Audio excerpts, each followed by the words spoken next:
ನೌಕರಿ ಗಂಡ ಬೇಕು. ಏನ್ ಬೇಕು? ನೌಕರಿ ಗಂಡ ಬೇಕು. ಅದು ಏನಿರ್ಬೇಕು? ಸರ್ಕಾರಿ ನೌಕರಿ ಇರ್ಬೇಕಂತ.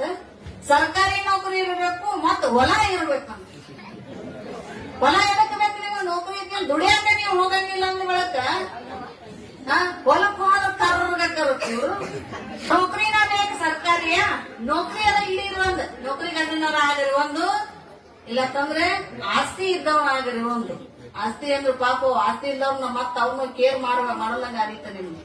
ಹಂಗಲ್ಲ, ಇವತ್ತು ನಮಗ್ ಎಲ್ಲೋ ಆಗ್ಲಿ ದುಡಿದು ತಂದು ನಮ್ಮನ್ನ ಸಲಿತಾನ, ನಮ್ಮನ್ನ ಸಾಕ್ತಾನ ಅನ್ನುವಂತ ನಿಮ್ಮಲ್ಲಿ ಆ ನಂಬಿಕೆ ಇತ್ತು ಅಂದ್ರೆ ನೀವು ಭೂಮಿ ಇಲ್ದವನು ಆದ್ರೂ ಏನ್ ಅಡ್ಡಿ ಇಲ್ಲ.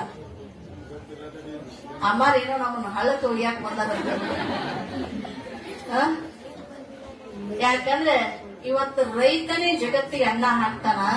ಅಂತವನು ದಯವಿಟ್ಟು ಯಾ ಹೆಣ್ಣು ಮಕ್ಕಳು ಕಡೆಗಣಿಸಬೇಡ್ರಿ. ದಯವಿಟ್ಟು ನಿಮ್ಮ ಕೈ ಮುಗಿದು ಹೇಳ್ತೀವಿ, ನೀವು ರೈತನ್ನ ಮದುವೆ ಆಗ್ರಿ. ನೌಕರಿ ಇವತ್ತಿರುತ್ತ,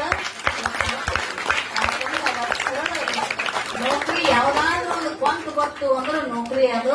ಅಕಸ್ಮಾತ್ ಏನಾದ್ರು ಆದ್ರೆ ಸರ್ಕಾರದವ್ರು ಮೊದಲು ತೆಗೆದೋಗಿತಾರ ನೌಕರಿಯಾಗಿಂದ. ನೀವು ಬಂದ್ ಮತ್ತೆ ಕುರ್ಪಿ ಹಿಡಿಬೇಕಂತ ಹೇಳ್ಯಾರಲ್ಲ.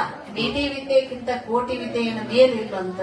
ನಾವು ಮೊದಲು ಏನೈತಿ ಅದನ್ನು ಮುಖ್ಯವಾಗಿ ನಾವು ತಳಪಾಯಿ ಹಿಡ್ಕೋಬೇಕು.